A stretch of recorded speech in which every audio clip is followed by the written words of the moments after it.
Cast me not away from your presence, O Lord. Take not your Holy Spirit from me.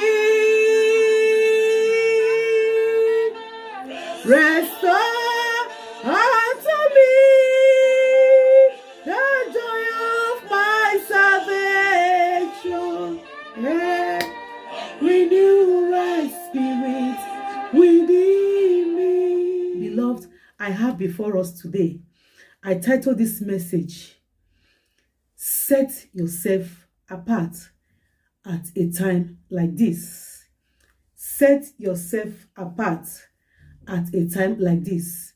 Do we know that there is always at a time, even in the time of Jesus, that he set himself apart?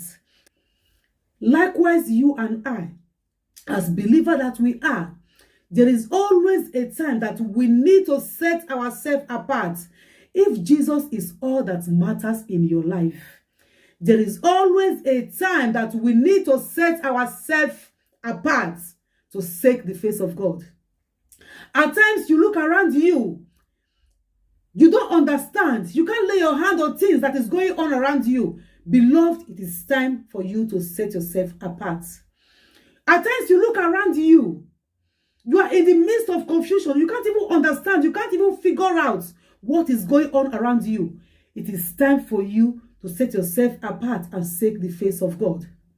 In the time of Jesus Christ, after he has finished ministering to the multitude, after he has finished ministering to them, he has finished feeding them both the spiritual food and the physical food, he set himself apart, all alone with God, because he needs to refill himself again.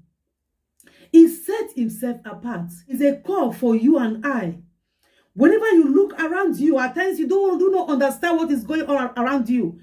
The enemy is at work. It is time for us to set ourselves apart. There is always a time for us to set ourselves apart, to refill ourselves again. To refill ourselves again. There is always a time that whenever you see that your spiritual life is not the way it is, beloved, set yourself apart. Refill that lamp again, because that lamp must burn till the breaking of the day. The light must burn till the breaking of the day. Jesus set himself aside. He was always at a point in time, he will set himself apart, all alone with his maker, with God, to refill himself again. Let me quickly read from the book of Matthew chapter 14 from verse 22. It says, and straightway Jesus constrained his disciples to get into a ship and to go before him unto the other side. While he sent the multitudes away, he has fed them. He gave them food to eat. And they were having lots remaining. He sent them away. Then verse 23 says, and when he had sent the multitudes away, he went up into a mountain apart to pray. He did not go with his disciples. It was all him alone.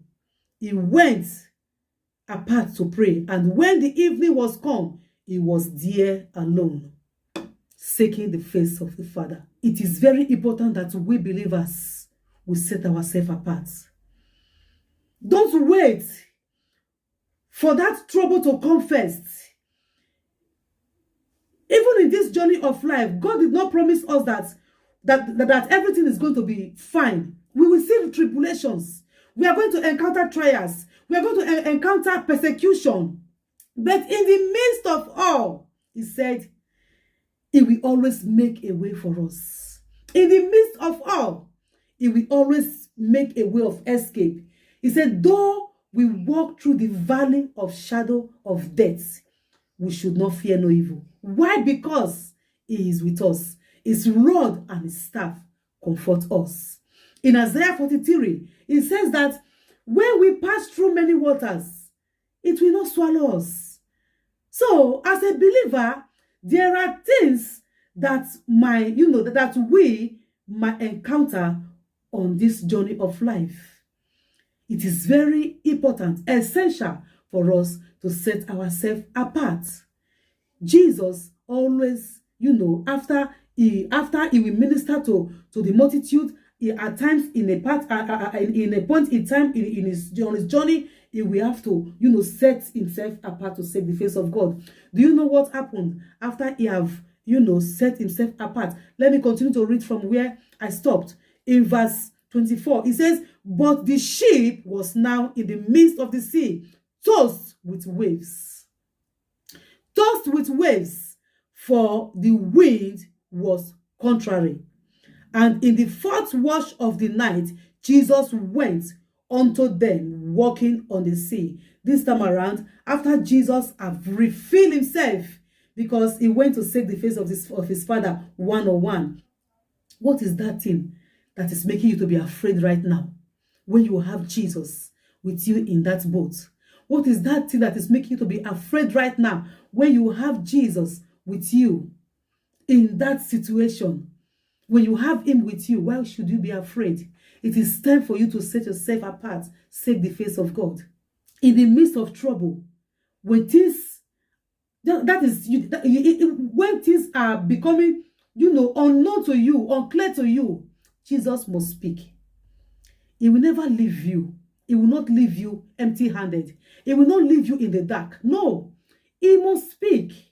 Even if he does not speak at that moment, he will surely speak to you. He will speak to you. It is time to set ourselves apart to seek the face of God. If God tells you, don't be afraid, why will you be afraid? If he tells you not to be afraid, why will you be afraid? I know the master of the wind. I know the maker of the rain. He will calm the storm and make the sun to shine again. If you know the master of the wind, why will you be afraid? Peter was, telling the Lord, if it is you, call me, let me walk on the water. Peter began to walk on the water. Jesus just beckoned on him. He began to walk on the water. But along the line, when he noticed that he was walking on the water, because he was looking down, he was not focusing on Jesus. Hey, Jesus. He was not focusing on Jesus. At times we allow our trouble to swallow us. We allow our problem to swallow us. We allow all the things that the devil bring up to distract us. We allow it to swallow us. Whenever you find yourself in such a situation, it's time for you to focus your attention to God. To focus your attention to Christ. Peter, the moment the natural man in him knew that he was walking on the sea, because to him it is impossible for him to walk on the sea. What happened? He began to seek. He began to seek and call upon God, call upon Jesus. And Jesus, heard him and saved him. It is time to set yourself apart and seek the face of God. Because when the music is too loud, you will not hear from God. You need to bring down the music to hear from God. Look around you. What is that music that is playing around you right now? And it's making you not to hear from God. And it's making us not to hear from God. Look around you. And, lower the volume of that music. Seek the face of God. And the God who can never leave us in the dark will surely come to your aid. God bless you. Bye. To serve Jesus, I speak from my heart.